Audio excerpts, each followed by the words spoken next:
Hi, this is Sharon with Sharon's Book RX, and I'm recording a quick intro to the panel I did with National Book Award shortlist author Erin Bow and her book Simon Sort of Says, and Emily Barth Eisler and her book Aftermath.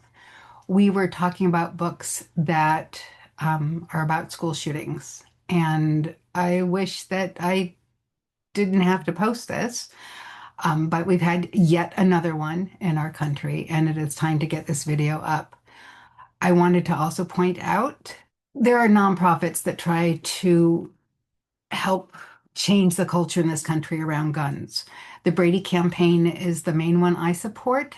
They have a three-prong approach of changing the laws, changing the industry, and changing the culture. There are many wonderful nonprofits who are trying to change the gun culture in this country. Please do support them. There's information for the Brady campaign in this recording. Thank you so much.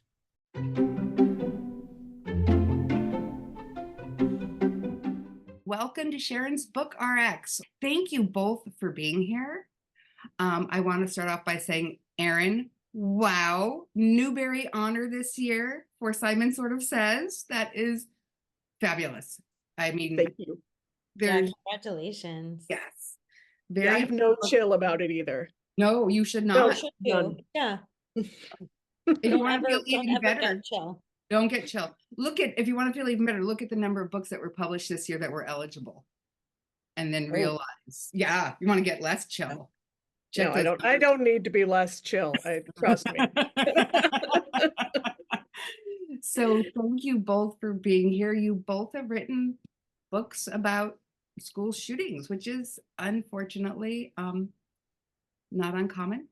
And I have noticed in my newspaper and online that mass shootings no longer rate the front page or breaking news if they're reported at all. It's terrifying. So with that very cheerful start, I'm going to ask you each to tell us a little bit more about your books before we go in. For anybody watching this, because we're talking about the whole books, there will be spoilers. If you haven't read the books, either read them with the spoilers later or go read them and then watch this. Emily, let me start with you. Can you tell us a little bit what Aftermath, let me pull that up, Aftermath. Yes. So first of all, thank you so much for having me. I'm so excited to do this and honored to do it with you, Erin, and just excited to talk about this because, as you said, it continues to be such an issue. And when I started writing Aftermath in 2015, I was writing it thinking that by the time it came out, which I assumed, wouldn't be more than 2 years, and it ended up being 6, but I assumed that by the time it came out, we would have passed comprehensive gun legislation because I was younger and naiver and, full of hope.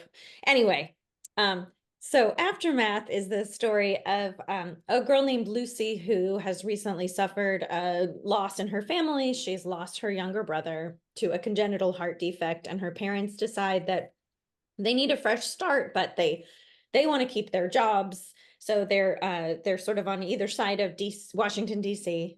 They move from the Maryland suburb where they've lived to a Virginia suburb. And for Lucy, this means an entirely new school. She's starting 7th grade and she's sort of walking into this new culture at her new school, which includes her new classmates are all survivors of a school shooting that happened 4 years ago. And so for Lucy, this means she's trying to navigate not just being the new kid, but also stepping into a very delicate ecosystem of kids who have been through something that she wants to understand, but obviously can't relate to directly.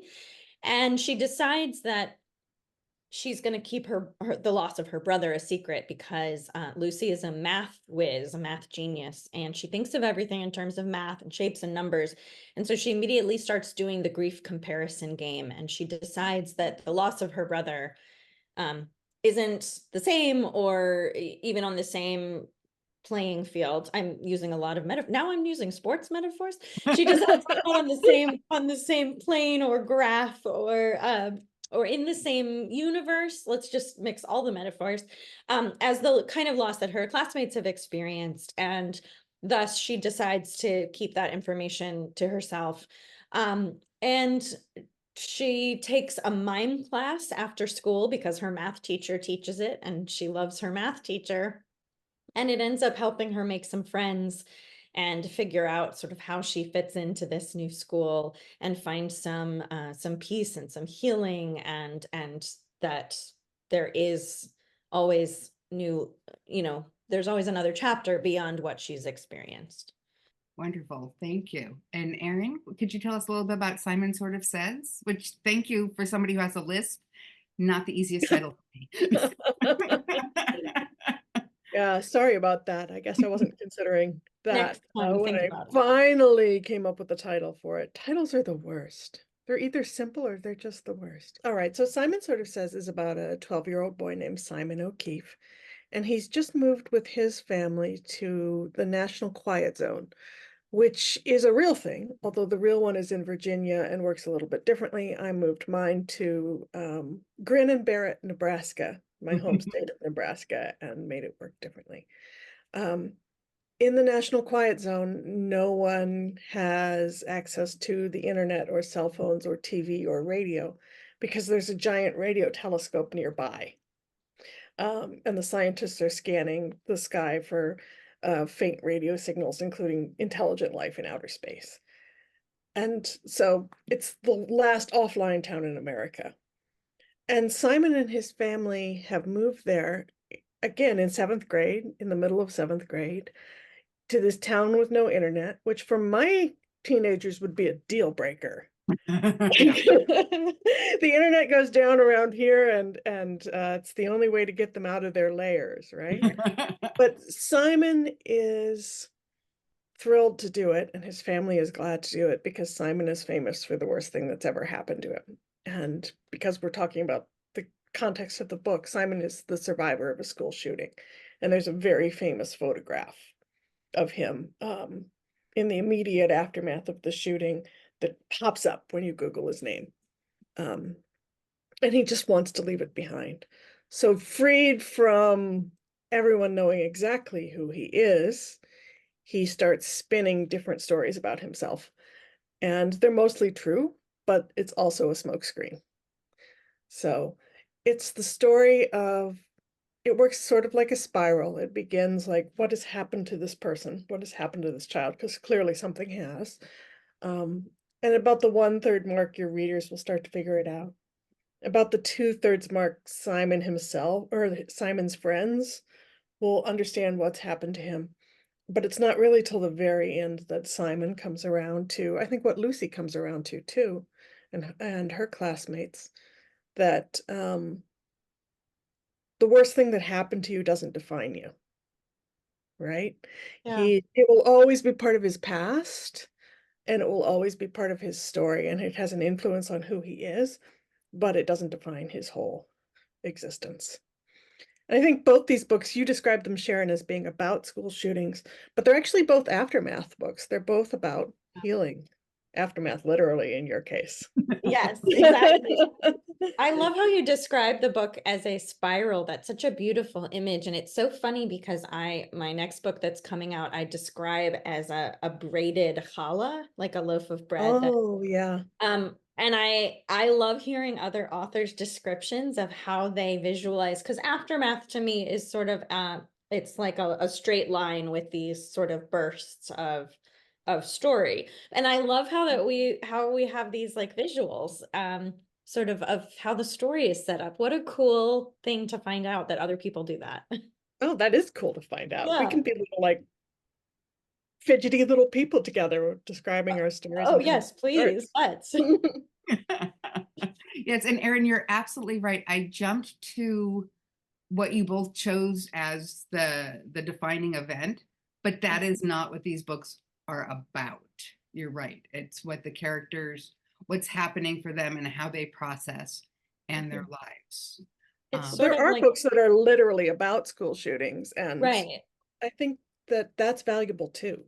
Right. I'm not meaning to downplay the contribution of a book like This Is Where It Ends or Shooter or Right. something like that, where it's actually the plot.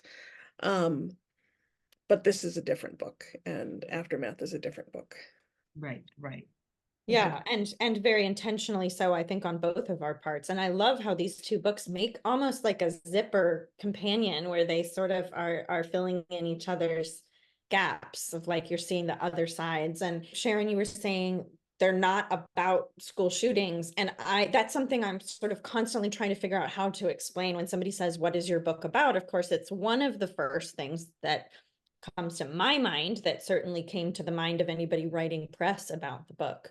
But of course, it's not about that, and very intentionally so. I didn't want to focus on the event or, there's the whole no notoriety campaign that all gun violence prevention organizations in the United States have worked really hard to adopt, of like, let's not give attention to the person who perpetrated the event. Let's give the attention to the effect and all of that. And so I think we're both trying to work within the world. That's the other thing I say to people, is that the story exists in the context of a world where school shootings happen. And that part we have no control over. We have control over helping kids try and wrap their head around why this keeps happening and what do you do afterwards. But like the fact that it exists, I've gotten so much pushback, particularly from parents who think that their kids don't know that school shootings exist. I can't tell you the number of parents who've come up to me and said, "This book looks great, but not for my kid. He doesn't know about school shootings." And I'll say, "How old is your child?" Say 13. And I'll be like, I mean, unless it's in Simon's town where there's no internet, but even then, the whole point is Then, like, of course. you still gets in, Mhm. although they both exist in worlds where school shootings have affected the past, they both like very beautifully deal with how to move forward, which unfortunately is something people need because this keeps happening. This is true. What you say to people who say this is inappropriate. And I will out myself first.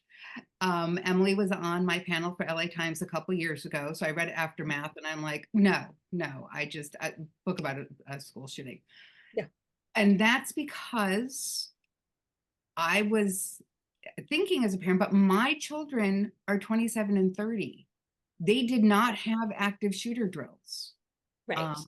And when I started thinking about Emily's book more, I thought, oh, wait, this is sadly 10, 15 years later, this is a completely different world these kids are going to school in.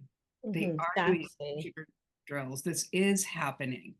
Yeah. And it's heartbreaking. And yes, I did a 180 and realized the need, right, for both your books. Erin's But was it on. is jarring. And I think a lot of parents of kids today didn't, most of us didn't grow up aware of school shootings. They were way less common. There were, a handful over I think the 70s, 80s, 90s. I was in college when Columbine happened. And I think that was a real shift. And we can trace it back to, various gun laws, but we won't get into that yet. But I do think most parents parenting today are assuming that their children are coming from the same perspective that they had in childhood, where it wasn't on their mind. And unfortunately, and I'm the same way, Sharon, when I first got the idea to write this book, I was like horrified that it exists, that the concept popped into my head, and I, as a reader, would not have sought out this book. But I kept saying to myself, okay, I'm not the intended audience. I'm not a kid today, and I have to think about what is on their mind. Right, Yeah. right.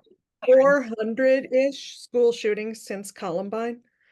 Um, and the Washington Post did a study, and there are about 360,000 children, not all children anymore, but kids who experienced violent shooting at their school. 360,000 Right. of That's in the United States. Well, and when I was writing Aftermath, I was thinking I was not writing it necessarily for those 360,000 kids, but Yeah. for the other kids like who have been lucky enough to somehow not be directly affected, but will go out into the world, will go to college, hopefully to jobs, and start meeting people who have been affected by it. And so part of my thinking was I wanted to give kids a roadmap of how do we handle or interact with people who have survived great tragedy, because my first impulse was to not think about them at all and put them over here and not deal with it, because we all, that's very human to say this very scary, horrible, sad thing is happening, and I would really love to not think about it.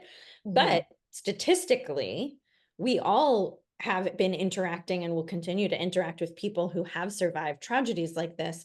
And I wanted kids especially to get a little bit of, books are just incredible emotional empathy practice. When you're reading it, it's a very solo experience, but you get to sort of put yourself in the character's shoes and practice all kinds of emotions and experiences. And I thought, unfortunately, kids are going to need to know how to react, how to process. One piece of pushback I got from several publishing houses was that I myself am not a survivor of a school shooting, and who was I to write this book when we were trying to sell it. In fact, I was on the precipice of getting offers from multiple publishing houses who then walked it back after asking, "Are you a survivor?" And my agent and I explaining that, no, I'm not a survivor of a school shooting. I have myself survived other trauma, and I'm able to, through my own trauma and putting myself in those shoes, and my background as a journalist, was able, I think, hopefully, to really sensitively put together the necessary context. But at first, I think publishers felt like this had to be an own voices story if it was going to be told. And I felt like that it was such an unfair burden to put on a survivor of a school shooting, that the only way there was going to be a conversation around moving past this and healing and providing necessary information and context for other kids was that one of those kids had to grow up and study writing and write a book and polish it and get it published, and the whole process that we've all been to or been party to. Like, it's so much effort, and that's a lot of burden to put on them to say that's the only way this story can get told. Agreed. That is really interesting. They all liked it until they realized you weren't own voices. Oh That yes. surprises me, actually. Literally no one has ever asked me that. Really? Yeah. Your book takes place in the world where Simon is the only person who's in his family. Yeah. And I set Aftermath in the opposite world where Yeah. everyone has experienced it except Lucy and her family. So I wonder if that's part of it, or just by the virtue of our books came out, what, 2 years A couple apart? years apart, and sort of people exploring the limits of the idea of Yeah, and sadly, in those 2 years, many more school shootings happened. Like, I think about Uvalde happened maybe a year after Aftermath came out, or a little the more even. day that Simon Sort of Says deal was announced, actually. You're kidding. No. No, it was the same day. Oh, Oh, that's heartbreaking. wow. I didn't realize It that. was, it That's was that's just, wild.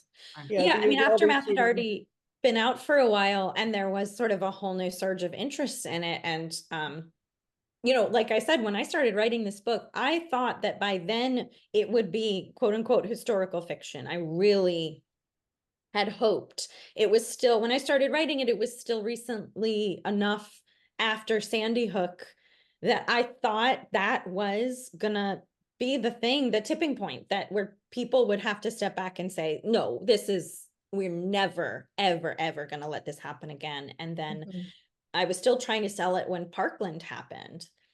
And it was another reminder that unfortunately and in between those have been a million, I mean, maybe not a million, I don't know the exact number, not just school shootings, but mass shootings disproportionately affecting people of color and other marginalized communities. The ones that make the news are the big number counts. But I think the thing that struck me, and you asked earlier about original titles for the books, originally Aftermath was called Among the Survivors, because I was interested in what is it like to live among the survivors. But also, when you hear on the news, I mean, nobody watches the news anymore the way we used to, but they used to say, list among the survivors are, and I felt like, and I still feel like, we don't give enough attention to the stories of the people who survive. There's a lot of press around the people who die, but what about the people who, and rightly so, it's terrible and tragic, but what about the people who have to continue on and live with the trauma? I mean, Erin, you also are, tackling that same topic of what is it like afterwards? Yeah. Erin, did you face pushback because of the subject matter, or no? Some.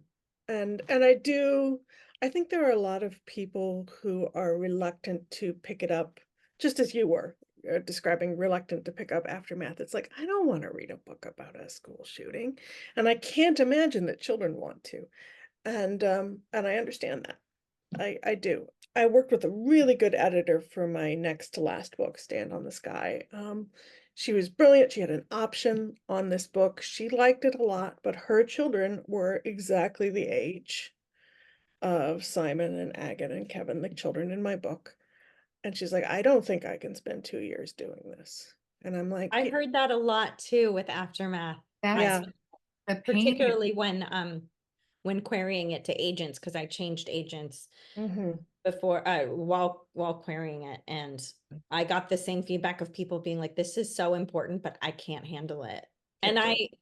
I get it, Erin. I don't know about you, but it Yeah, I definitely got it. I don't hold that against it her took at a all. no, but like it took a toll on me too to spend Mhm. time with these characters, and Mhm. it was a choice I made knowing that, but it's not without its toll. Yeah, I Yeah. get it. And How do so, you I find got a pass from her, and I got, considering this is book 6, and I've had some success, I got more passes than I would necessarily have expected. But I haven't had too much immediate, like, oh my gosh, how dare you, this book shouldn't exist. I get a little bit of that. But by and large, people don't reach out to say it to me personally, and that's fine. That they can hate it and not tell me about it, that would be fine. always good? How was it for you to spend time in this world, as Emily was saying, because your editor passed because it was too painful? You It's have too tough teens. for her. Yeah, and I have kids of my own, who are this age. And part of the reason I wrote this book is because they were in a big, scary lockdown. So I actually found it healing to write this book. To have kids that are in the system. My children are now 18 and 15. So when I started writing this book, they were middle school kind of kids. I don't want to put myself at the center of the gun violence story. I'm a white lady and I live in a small city in Canada, right? Right. I understand that I'm not at the center of this story. But even out here at the edges for kids, it's a lot. It's frightening. We live near the middle of a mid-sized city, and there was an incident when my kids were in school where the police were trying to bring someone to the hospital, which is about 2 doors down from the school. And he was having some kind of psychotic break, and he escaped from the police and somehow got himself armed. And they weren't sure if he was in the hospital or the school or what. So my children spent hours hiding in a supply closet. And it was not the only lockdown they were in. And if And you talk to it's other not parents, uncommon. right? Yeah. It's Everybody has really, really common. Almost everybody has a story. And I was so scared for them and so angry and so desperate. And you know, I I've done some political work. I've been in politics, but I just couldn't, nothing seemed to be budging. Right. And I wanted, you take anger and you flip it upside down and you get comedy, Right. right? You take despair and you flip it upside down and you get comedy, and it's a way of reclaiming power. And so for me, working on Simon Sort of Says was actually kind of healing. And I hate to say fun, but it was fun. It's a funny book, which is again another choice. And I have had some pushback about that. I'm like, you wrote a comedy about what? And I've But had it's pushback because, about not including more comedy and aftermath. You definitely cannot win. no, for sure. Um, and so you just have to write it the way you see it. If we Oh, can't save our kids from the actual school shooting, we can at least give them fiction about it, right? exactly. Similarly, I think where I noticed a lot of pushback was in user reviews on like Goodreads and NetGalley and stuff for Aftermath. There were multiple reviews where people said, I would give this book 5 stars, but I'm going to give it 4 because I don't like that it was necessary. Like I got dinged because school shootings exist. And obviously, like, whatever, I'm not in this for the 5-star reviews, but Interesting though. Yeah. but people would say specifically, I'm deducting a star because I don't like that a book about school shootings was necessary. And I always say, don't hate the book, hate the topic that made it necessary. Like, if people want to spend time feeling angry and frustrated that this topic exists and is necessary, I always encourage them. I say, what gun violence prevention organization did you join? Where are you volunteering? Like, how are you getting involved? Are you registered to vote? All the things that we can kind of control to some degree, because being mad that the books exist is saying, yeah, I'm mad too that the topic exists. What a bummer. But I didn't know how to single-handedly change that, nor does anybody. So all we can do, there's like that beautiful illustration that's like the wheel of service and like what everybody can contribute. Not everybody can go to marches and hold signs. Not everybody can be a doctor. Not everybody can be a teacher. We all have different things we can contribute. And so I wrote this book because I was like, okay, this is a topic I care about. What skills do I have that I can bring to this issue? Erin, what do you say when people say that to you? Thank you, Emily. That's awesome. Yeah, that's really well done. I often just give the origin story for why Simon sort of says why, it's hard to yell at a parent who's like, oh my God, my children. So people generally stop. I do understand that people don't want fiction about school shootings because we don't want school shootings. And if you come from a place where, it's just a rarity and why would you want to dramatize it? I can understand that. But like, I'm old enough that I grew up watching MASH, Oh, yeah. right? So, I was born in 72. So, and this is the comedy that I watched with my family when I was a very young person and didn't make my own TV choices. And so like this is a comedy. It's not about war. It's close to about war. It's about the doctors who are trying to heal people in the war. Right. Right. Right. It's the And ripple effect, right. And it was not made during a war, but it's made in the immediate aftermath of a war, but not that war, Right. it's like a step and a step and a step and a step. But what makes it work is that it's funny. Right. Like the reason that it opened conversations, the reason that we could have a hit national television show that would like dominated popular conversation in a way that's hard for people to imagine now, I think, is because it was funny. Right. And I think, that's kind of a superpower that funny has, is it opens up a different kind of conversation and gives you a chance to put different things at the center of it. And, it's hard to put children at the center of a drama about school shootings, right? Right. Because, I mean, they don't get a lot of choices, and it's hard for people who don't have choices to be in the middle of dramas. But if it's about not the shooting, but the healing, and if it's not a drama, but a comedy, or if it's not it's this healing story, it's this children's story. I think that's a whole different thing. I genuinely haven't had as much pushback as I expected. Certainly sounds like I haven't had as much as maybe Emily got all of mine. Thank you for clearing it. So happy to do it. But And I will say Erin is using MASH as an example because I am 10 years older than you. So I was definitely watching that show. Mhm. But what I remember too is that Alan Alda insisted that there be an operating room scene every episode. So it's like, Mhm. yes, this is a comedy, but let's also show the cost of war every Mhm. time, Yeah. which I really appreciated. Mhm. I didn't know that. Yeah, that's because I'm older than you, and and there was, you all may remember this, that when Stephen King wrote the Richard Bachman books, Mhm. because he was writing so much, he started writing under a pen name so he wouldn't flood the market being him. Oh. People figured it out anyway, even before AI could do those things like they did with the person we don't like who wrote Harry Potter. But She who must not be named she who must not be named. yeah. Point the perfect phrase. It's our own fault. No. But he wrote a short story about a school shooter in the 80s. And I remember reading it because I read all things Stephen King, and I thought this is really well written because it's Stephen King.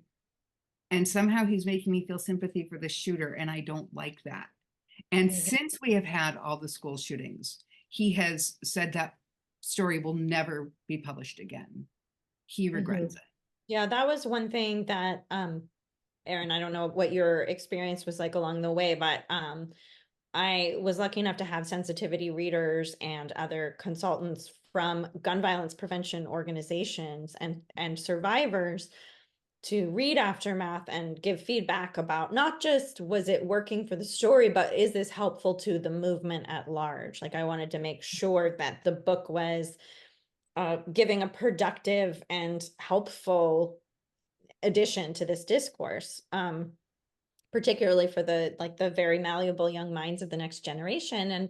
And one thing that everybody who read it really stressed was no notoriety, no, let's not spend any time trying to figure out why or what made this person do this or getting inside their head or evoking any sympathy for the person, because it's really important. I mean, the bottom line is there is no why. Like there's no reason that there's no justification. There's no way to try and understand, or, we can have another conversation about forgiveness and moving on and all of that. But that was the advice I was given. And I was really grateful for that. And I did take out some, I had that sense, I think, from the beginning, but the sensitivity readers encouraged me to go even further and take out even more about even trying to empathize a little bit about why would someone do this. It's just not a productive part of the conversation when we're talking about this topic.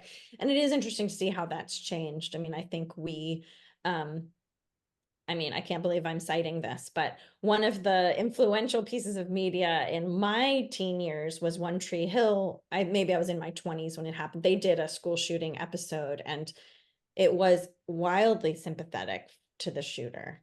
Wow.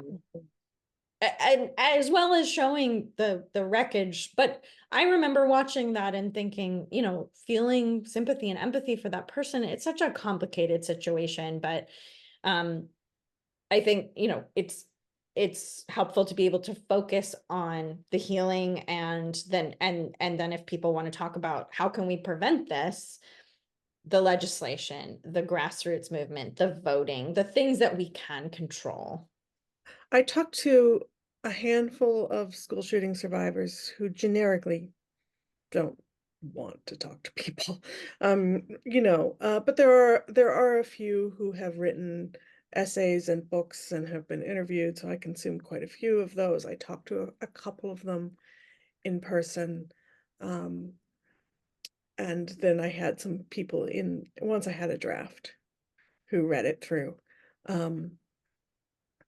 And my sort of modus operandi was it did not, like, this is a book that takes place 2 years after the actual incident, and it did not take much to evoke the incident on the page, because I mean it already lives in kids' imaginations, I'm afraid.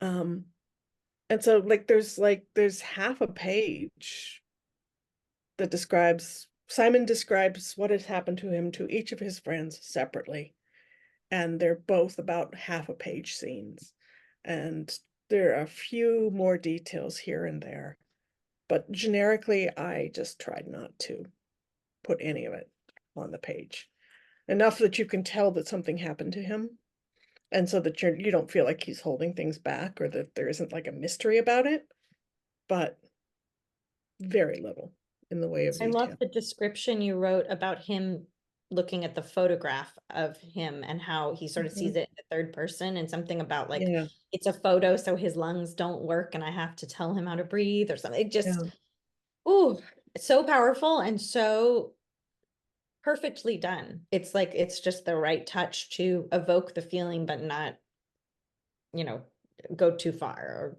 whatever that balance is we're all trying to strike. yeah. I mean, that was what worked in my book, I think, is to just skirt the edges of it, just to use it as little as possible. Right. And I thought it eventually kind of settled out all right. Yeah. Absolutely. Mhm. How did you come up with your main characters? Not what they went through, but how did you decide who they were going to be? How did you come up with Simon being like who he Mm. was, and how did you choose mime, Emily? I want to hear the mime story. I want Let's to hear let's start with the the mimes. Okay, so the mime story is really funny. So the way that I came up with Lucy is I knew when I wanted to write this book, story. I knew that it wasn't my story to tell and that I am an outsider to this experience, thank goodness. And so I knew I needed my main character in this world where everybody had experienced this. In order for it to work, she had to be an outsider who hadn't experienced it. And so she's sort of a proxy for the reader of what is it like to be among the survivors? That was the original title. What is it like to be the person, the kind of odd person out in this situation? So I knew I wanted her to not be a survivor, but she needed to understand grief. And in my real life, a friend of a friend was going through a loss very similar to what Lucy's family was losing her brother. And so it all just kind of crystallized of the idea of math and comparing grief. And then I was, working over this idea in my head, and Lucy just kind of arrived in my head, fully formed, exactly who she was. And I don't know exactly how that happened, but I was telling my husband a little bit about, oh, I'm going to start working on this thing. I've got this character, and this is the situation she's in. And it's kind of these two tragedies, and where do they intersect, and how do the people heal together? And he said, oh, is there like an activity or something that they're doing together? He and I both were theater kids and, did a lot of theater through college and afterwards. And so he's like, do they have an activity they do? Is there like a theater class or something? And I just, having not thought of it, I was like, oh yeah, there's a mime class. And the truth is that I took a mime class in, I now can't remember if it was 6th or 7th grade. I want to say it was 6th grade. That a teacher at my school offered after school. Wow. And so the mime part of this is the only part that's true in my life. Mhm. But when I was trying to sell this book to publishers, we got one rejection that said, I like it, but like, the one thing I don't buy is the mime class. And I was like, that's the only thing that's true. The only thing I experienced. They were like, it's interesting, but like, oh my God, no one does a mime class. And I was like, but I did. So this was in the early 90s, and it was before improv Mhm. was so commonly, I feel like now everybody takes an improv class or watches improv or knows about improv. It wasn't a thing. And so I think it was the first time that I experienced, and I had started working professionally as an actor when I was 5, and had always really heavily relied on scripts and was not comfortable with anything improvisational because it wasn't a part of my life. And the mime class was the first time that there was no script. There were no words to hide behind.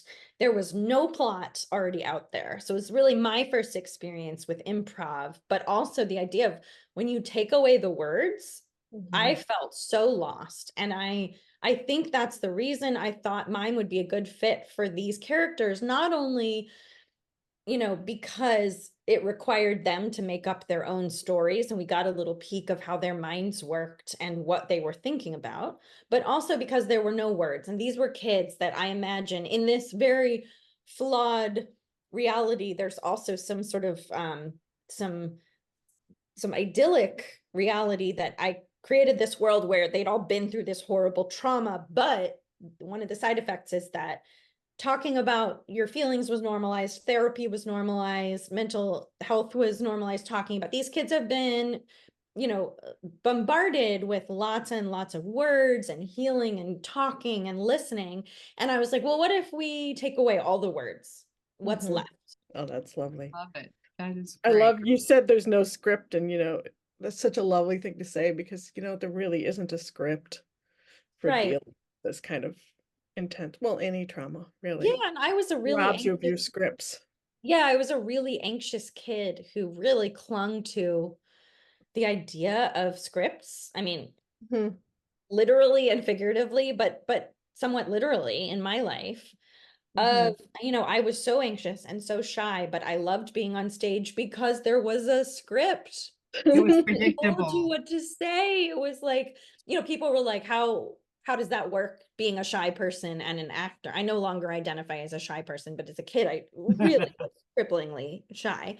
Mhm. And people say, how does that work being on stage? And it's like, well, they tell you what to do, where to stand, what to say, and how to react. It's like heaven for shy people or socially anxious people, right? Right. It was amazing. And then all of a sudden, this teacher was like, we're going to take this class where there is no script, and I'm not going to tell you what to do or where to stand or what to say. And I was like, that's a thing, like, but then it was that same teacher the next year who said to me, I think you're a writer, like you need to be a storyteller. And I had always been the actress who did other people's stories, other people's words, other people's actions.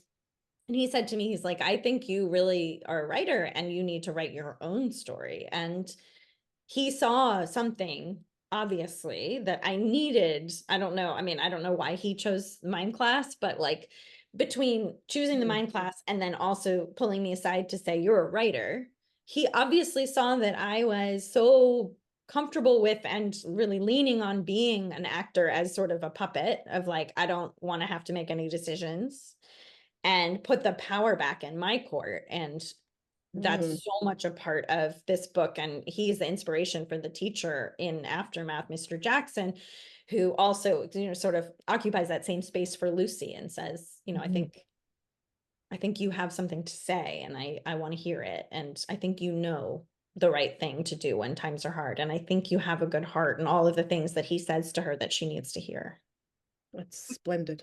That's just splendid. I hope you've been able to send your old teacher a copy of this. I have. There are two teachers who were really Mhm. influential when I was writing that character, and I've been in touch with both of them, and it's been the most rewarding thing. I didn't even know they didn't, I don't think they knew how much of an impact they had, and then I didn't know how much of an impact it would have on them. It's like this beautiful circle of love and impact. Yeah, it's been really special. That is Yeah. wonderful. That is Yeah. so cool.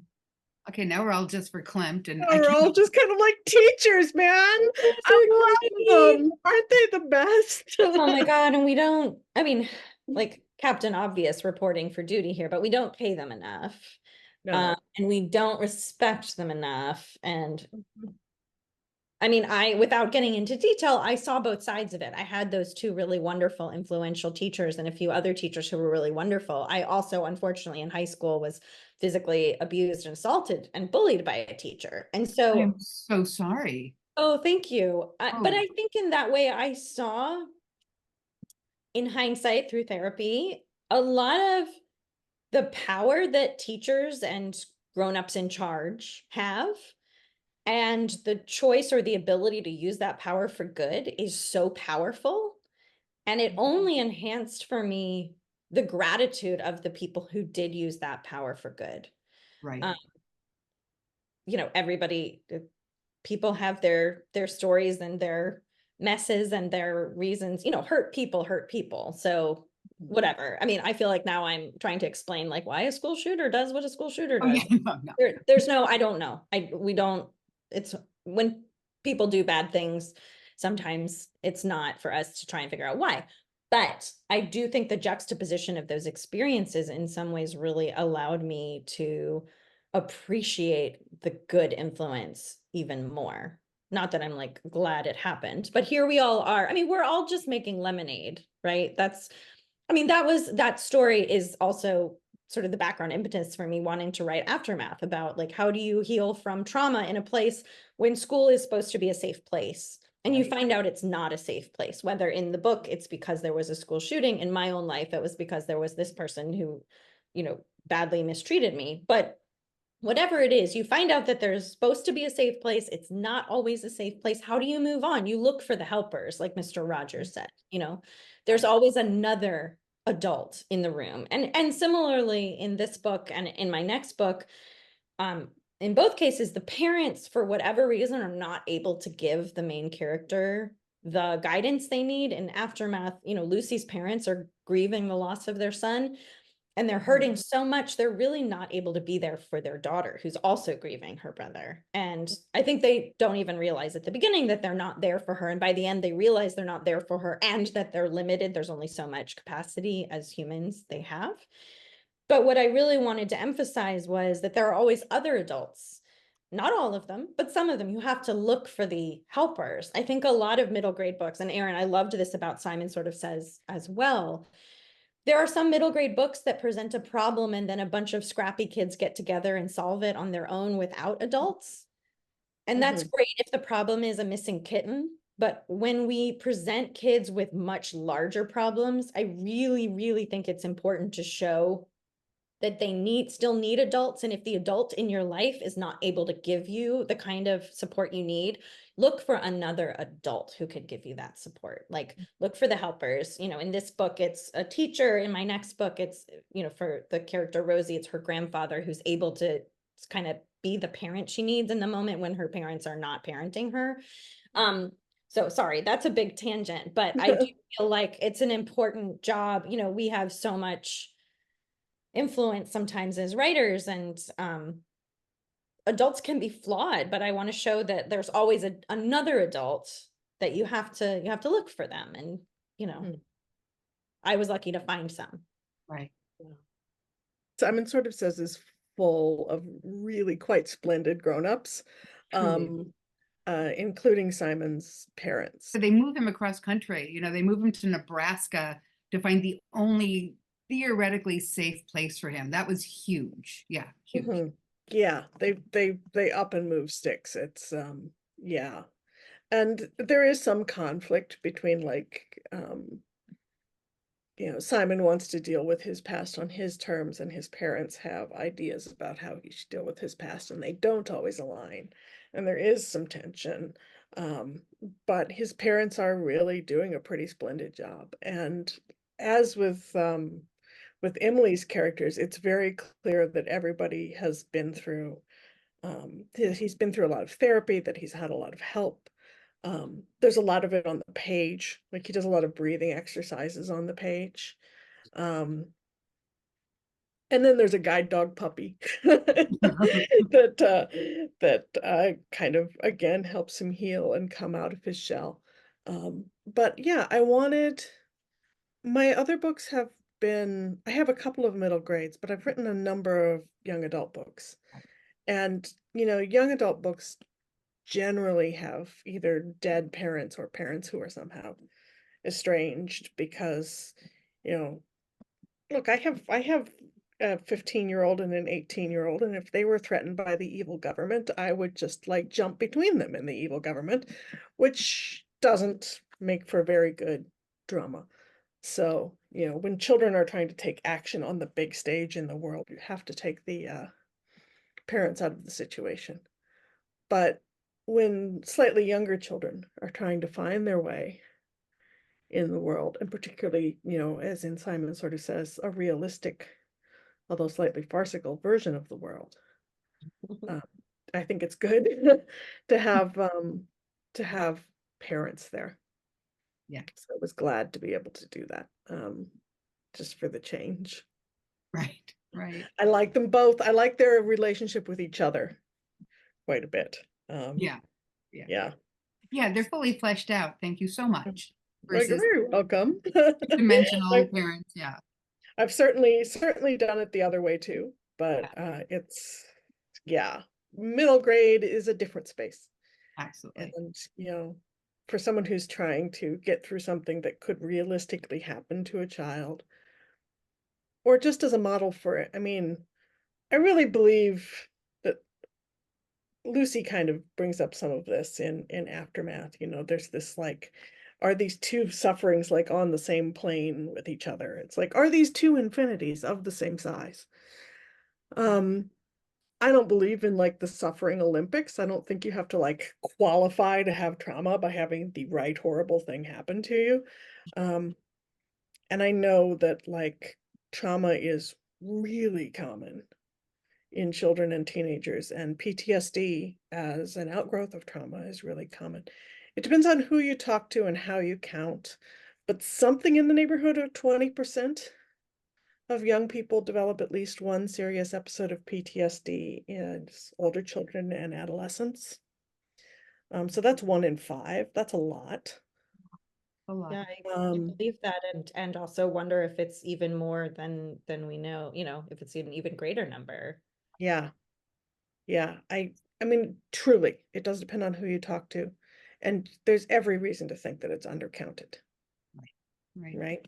Every reason to think that there are people who are struggling Right, with who are not with getting.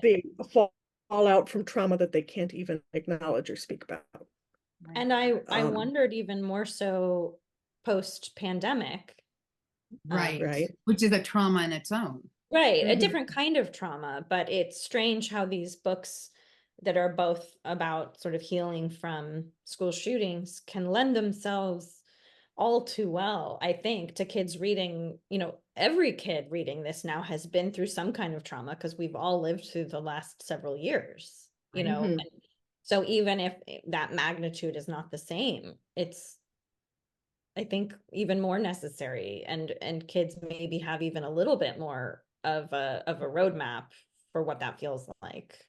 Yeah. Let me Yeah. ask you too, if you, when many, many years ago, when 13 Reasons Why came out, which has its own problems, Jay Asher, the author, was approached on his book tour so many times by people who had had suicides in their family or who had suicidal ideation, and he was treated often as a counselor, which freaked him out because he doesn't have that training. Have Mhm. you had people come up to you who have survived this trauma or other traumas and ask you for help or share their stories? Yeah. Mostly by email. Wow. Not too many folks in person. Partly because, I don't get out too much in person myself. And when I am, I'm usually in a school, and that doesn't lend itself very much to the boy in the third row coming up to you. I try to make space for that at like a Mhm. school reading for people to come up quietly, but it's not always possible. But by email from young adults and adults almost every week, Wow. That someone will say, this is what happened to me, and this book brought it all back. helps them process. And help me process it. And occasionally I hear from families who have survived actual school shootings at their schools, who are reading it together as sort of like a healing step. And that's I mean, I'm not gonna say never mind the Newberry because but like if if the book did nothing else in the world but found those, half dozen families, that would be a lot. It's true. It's That true. would be a lot. Yeah. I have kind of a longer version of the thing that's in the back of my book about where to go for help with PTSD and like things you can read and stuff you can grab. Because I'm not a counselor and I don't want to steer people wrong. Um, but I think people who mostly reach out to me just want to say, I feel seen, and I Right. want to finish that loop and tell you that whatever you saw felt like me. And that's nothing but an honor. Mm, absolutely. Wow. Thank you. And thank you for your book. Oof. It's kind of big, but No, but no, this but is a big it topic. happens. It happens. Like there are so many people who, you know, this morning it was someone who was telling me a story about something that had happened to her as a waitress, and someone had come into the diner and so I have all these stories about, I was this, and then someone came in um and they're not always schools. They're not usually schools because I'm mostly hearing from adults. How is that for you, and what kind of self-protection or care can you do when this is laid on your shoulders? It helps me very much. The first few were really like, oh my God, I didn't mean to like hurt people. And but I may be hurting people. It's hard to know. If you acknowledge that books are powerful, you have to acknowledge that they can do harm. Right. Right. I certainly did my very best not to harm people. And this is the reason why the school shooting is in the flap copy. Is so if there are children or grown-up readers out there selecting books for their children, and if not just school shootings are generically upsetting, but this child should not read a book about gun violence right now. Right. You know, I want them to be able to opt out like that. So the first couple were really a lot. Now that they're kind of regular, it's I have kind of a script, Okay. and it's a little bit easier. And you know, I have my own counselor, and I'm like, can I read you this script? You know, so I at least don't feel quite so out on my own, because again, you know, I don't have the tools I need to actually help Right. people who reach out to me to say I feel seen, to be seen. Yeah, it's a lot. So I hear a lot more about this book than I heard from the one about people training eagles, for sure. And we will talk about that at the end, because that was beautiful. We will, Every I once in a while, promise. someone sends me a picture of them and a hawk, and I'm like, hi! I also like birds of prey. Kids, you know, though, are great at self-censorship. Kids like take in books at different levels. And when you hear from kids, they've read this book, and I'm like, why did you read this book? You're 8. I realize it's labeled for middle graders, but you know. Ugh. That's the beginning of Um, middle grade, right? yeah. Yeah. Um, but those kids are like, can we talk about the puppy? I'm like, we can absolutely talk about the puppy, right? They're very good at taking it in at their own level. I never worry too much about kids and books. They Yeah. take in what they want to take in. It doesn't come at them like a movie does. You know, there's a lot of power in putting it down. Right. Oh, And well they said. have the images in their head versus having the images blown at them. Right. Yeah, yeah. Okay. I mean, when I was very small, I was given an illustrated a copy of The Hound of the Baskervilles, and that awakened such terror in me that I had to hide it in the closet and pile heavy things on top of it. But I was like 6. Just because I could read it doesn't necessarily mean it was a good idea for me to read it. Absolutely. Absolutely. Now I have to go find an illustrated edition of The Hound of the Baskervilles. I bet Oh, that's once upon a awesome. time, there was this thing called, I think they were called octopus editions. They were heavily abridged, Oh. Reader's Digest-y kind of versions of classics for children. I read the Um, classic comic illustrated. That's how I got yeah, to Moby Dick. yeah, So, that kind of thing. Exactly that kind of thing. But yeah, I got The Hound of the Baskervilles, and it was very scary for me. yeah. Yeah. I was scared of Banucula when I was a kid. I was a very delicate little flower. Yeah, I didn't even pick that book up. I Did was you think you were giant carrots and were going to be sucked dry by a I vampire? don't know. probably. It's just viscerally horrifying. Rabbits with suction. That's bad. Food. No, but despite that, I think by the time we get to middle grade and high school, you know, there are a lot of ways for kids to pick up damage from culture, and there are ways in which books can do harm. But I'm also a strong believer in like just read, and it's you'll find what you need. Find And what if you it's need. not you, then you put it down, and that's its own kind of power. Exactly. Well said. All of that, everything you said is just Yeah. perfection. Post Plus, you know who's really, really good at helping you find those books? Teachers and librarians, and we should trust them to do that. Yes, I They were very good to like help where you're you going find with. those, and they'd like to still be, but literally, did you see? I can't even remember which state it was where they want to put librarians in prison. Yes, I think it I saw might that. be West Virginia, Yeah, maybe West terrifying, Virginia. terrifying. Mhm. So on that note, Emily, how about you? Have you been approached by people, and what have those stories been like for you? Yeah, I mean, I feel like Erin just said it all so well. I don't have a ton to add. I've had some people approach, more emails, less it sounds than what Erin has had, but a lot of educators and parents who have said, thank you for starting a conversation I knew I needed to have with someone. And I always say Aftermath is not for everybody. It's not the book that you hand to your child on the beach and say, yeah, it's fun reading, go have fun. I was really honored. A pediatrician said he read it with his whole family and they did like a family book club and it was a conversation they needed to have, that kind of thing. I definitely wrote it as a conversation starter, not as an answer to a question.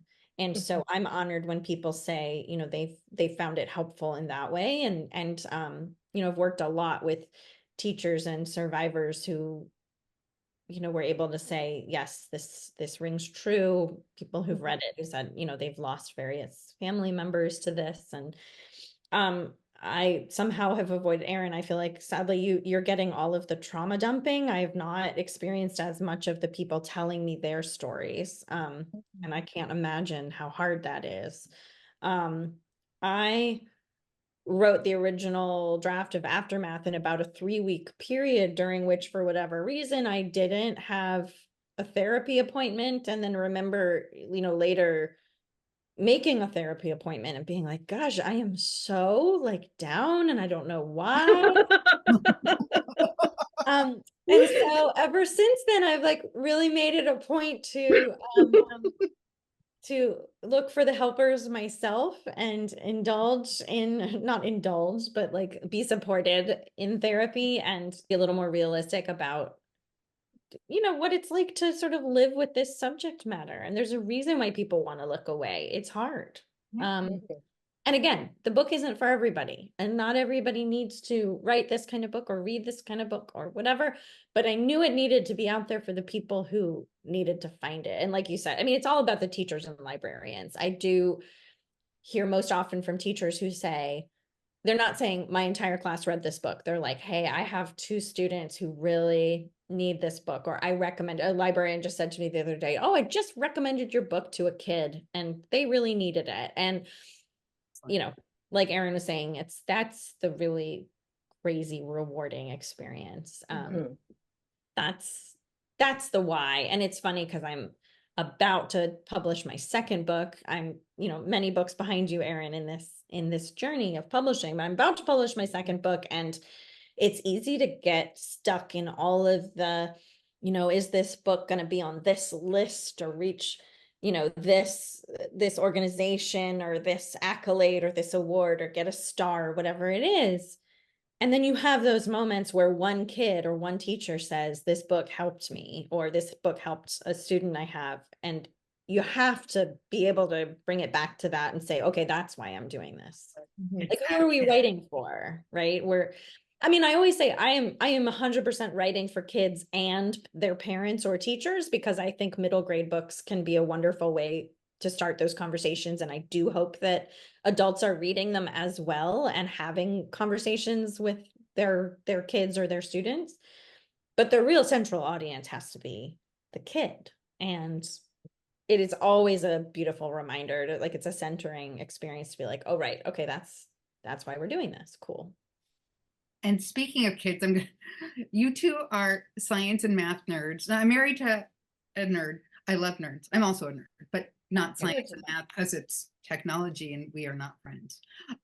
So math and science, I mean, Simon and his friends and their science project just cracked me up.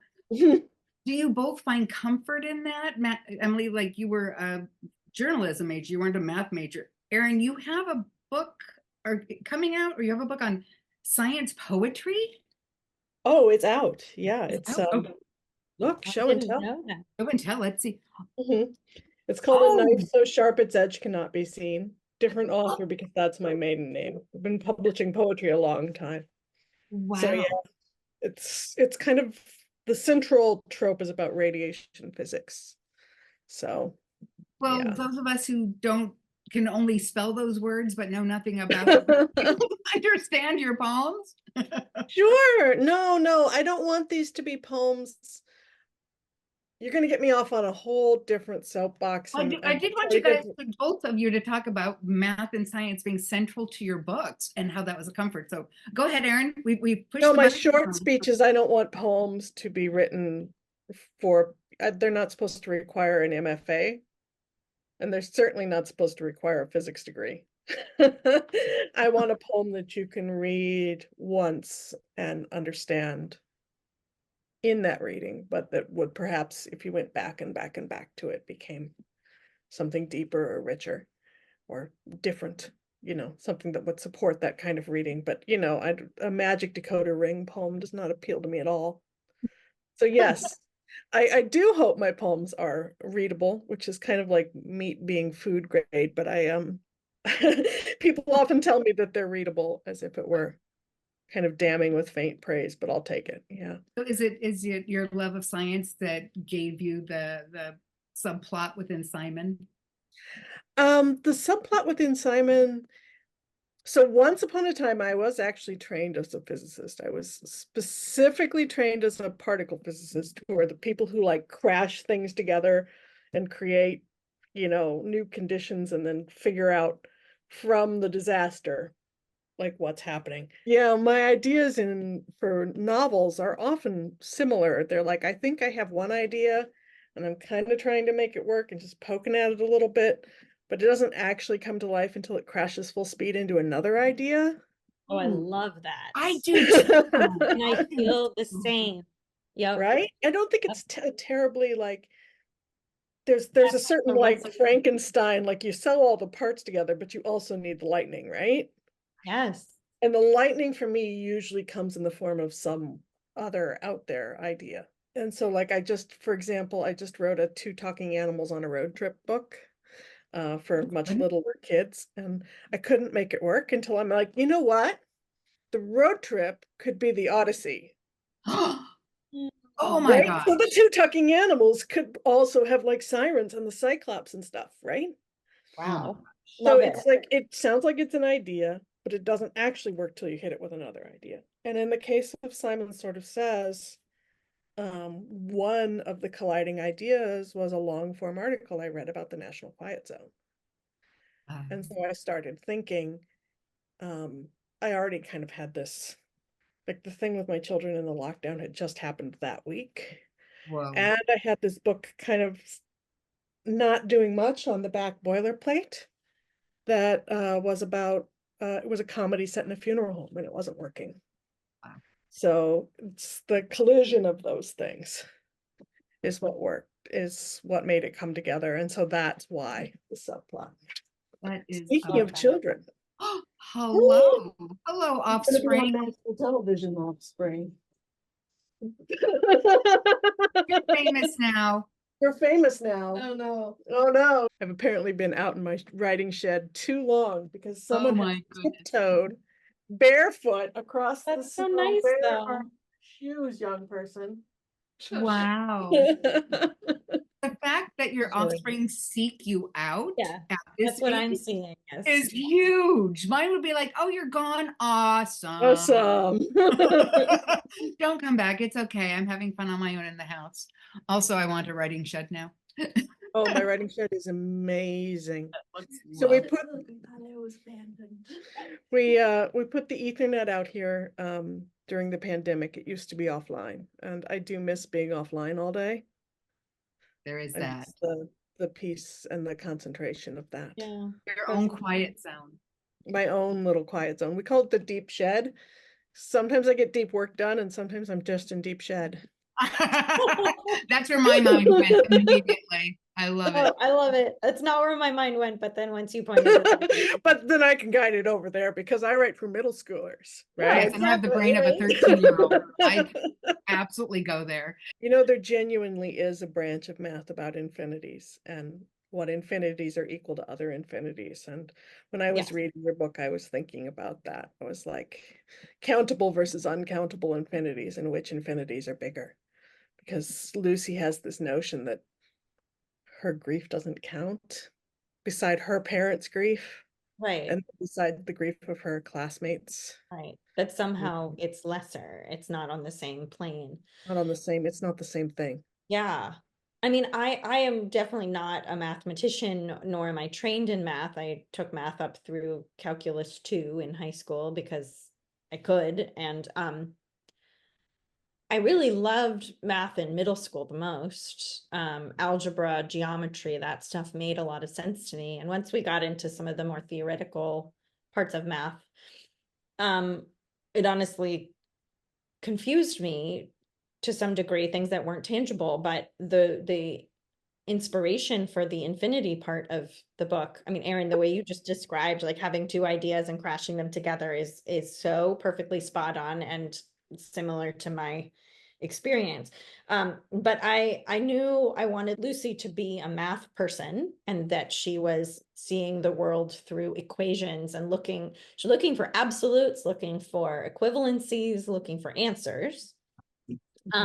Because I think in those middle school years, math was always presented to me as something that was absolute and non-negotiable. When I was in high school, one of the other, I was saying there were two teachers who were really influential and inspirational for this story. The other teacher was my high school math teacher, Mr. Eric Ebersol, and he actually taught Zeno's paradox exactly the way that Mr. Jackson teaches it in the book.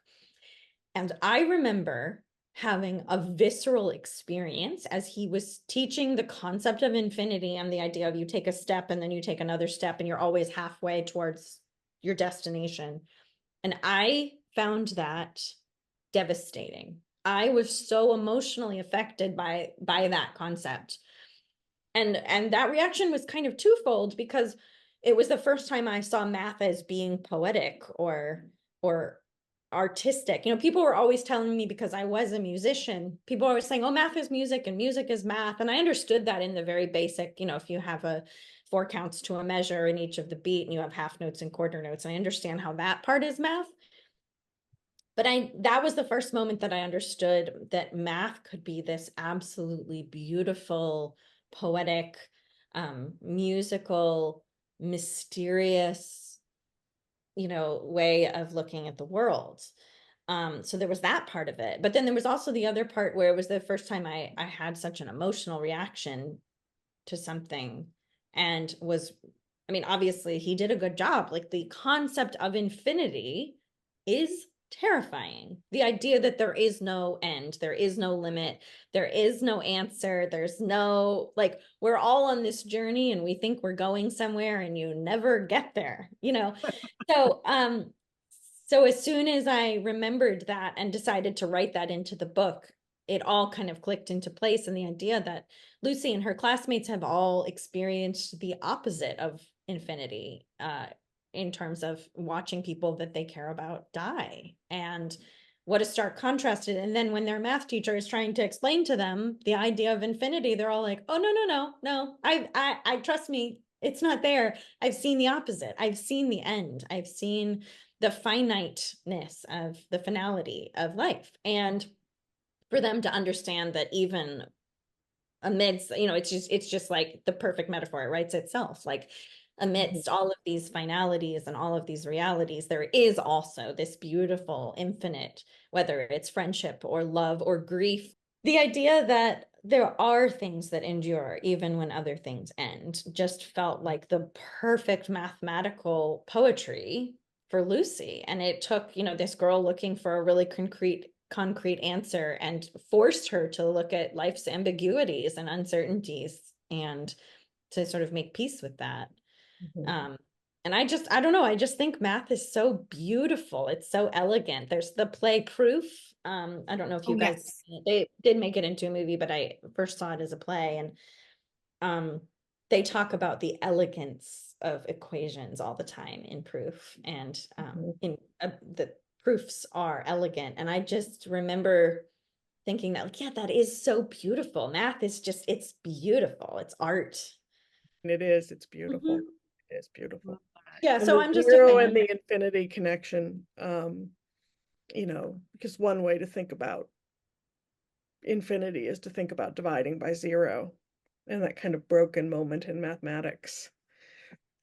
Yeah, like where everything kind of stops. And it's everything funny kind of because stops. infinity is the continuousness of things, but it's also that moment, the dividing by 0 is like, it's jolting, it's jarring. It's like, I don't know, math is so evocative and people are like, oh, math is, the opposite of English or humanities or whatever. And I'm like, no, no, no, No, no, no. no, no, no, no, no, no. I don't No, buy they're that at all all. intertwined. Like, when I was in school, there was always this, are you a math person or a humanities person? And I was like, Mhm.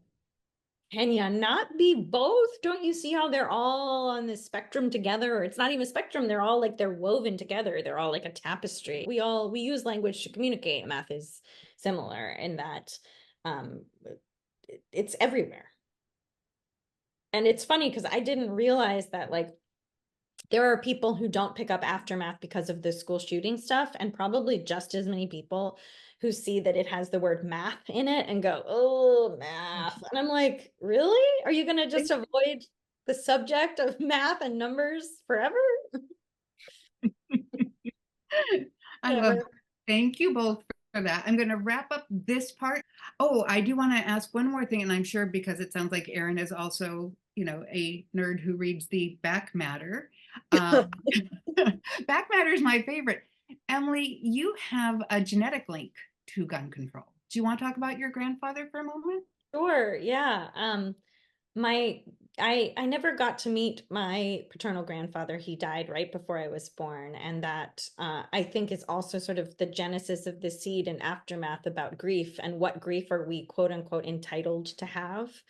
There was definitely a piece of me growing up that felt like, I was born already having lost somebody, but I didn't know him, so was I allowed to grieve him? And a very confusing relationship with comparing grief to, then my friends who lost grandparents that they had known and loved, how did that compare? But my grandfather, so I was always sort of wanting to know him, wanting to connect to him, and he was a writer.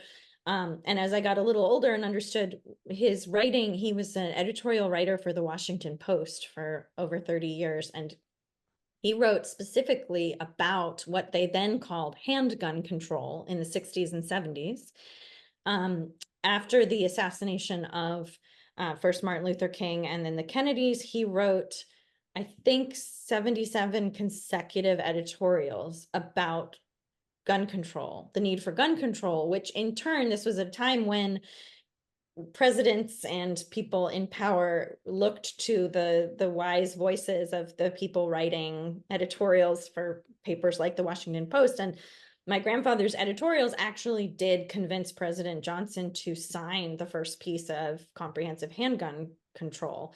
And so every time there is a new mass shooting in the world, I think about my grandfather, who was literally trying to get rid of handguns, and now we are trying to get rid of machine guns. And the problem has grown in a way that I think he could never have anticipated, and he would be horrified. But I was inspired by the power of his words, that he was able to use the written word and language to change hearts and minds.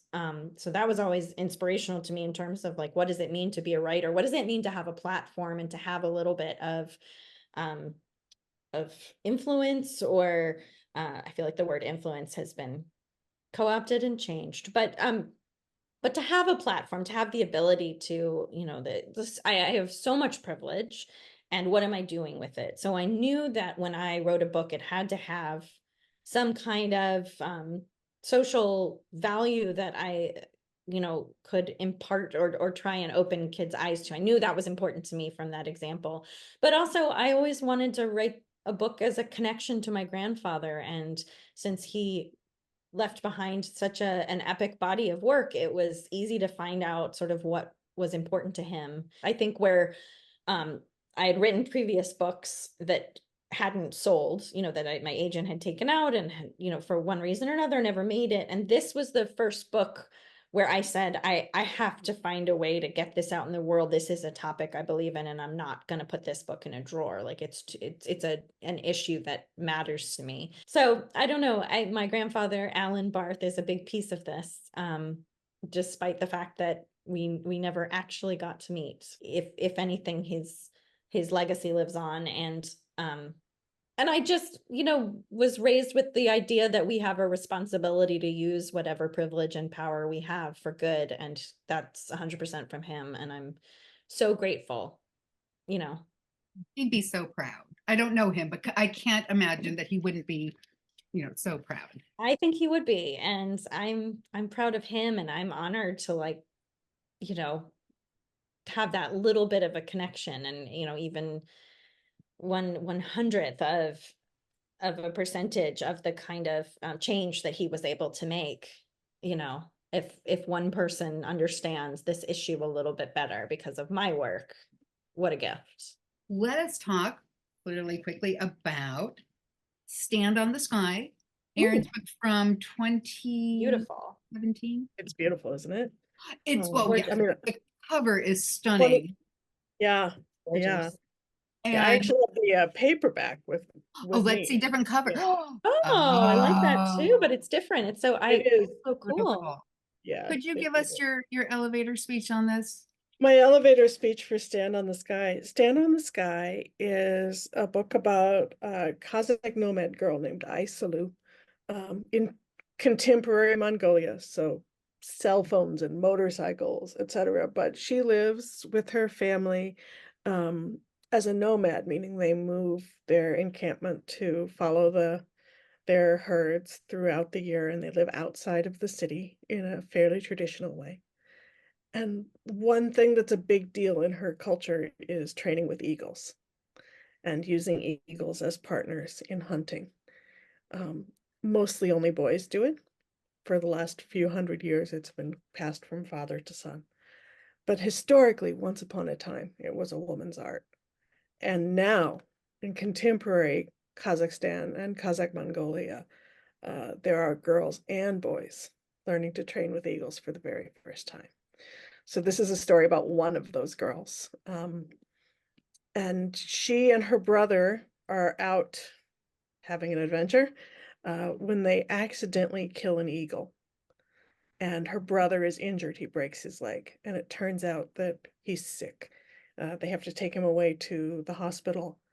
And he needs treatment for, he has a sarcoma. He needs treatment for cancer, and he's going to need a prosthetic leg, and everything's up in the air. And as with Lucy's parents in Aftermath, the parents kind of circle around this sick child and leave Isolu kind of on the outside. But also she's got this eaglet that they accidentally orphaned. So she's trying to find a new and different place in her family as her family is breaking. And she's trying to find a way to help and heal her brother as he's in trouble. And she's learning to be an eagle hunter and take up this new role that's just opened up in her culture for girls.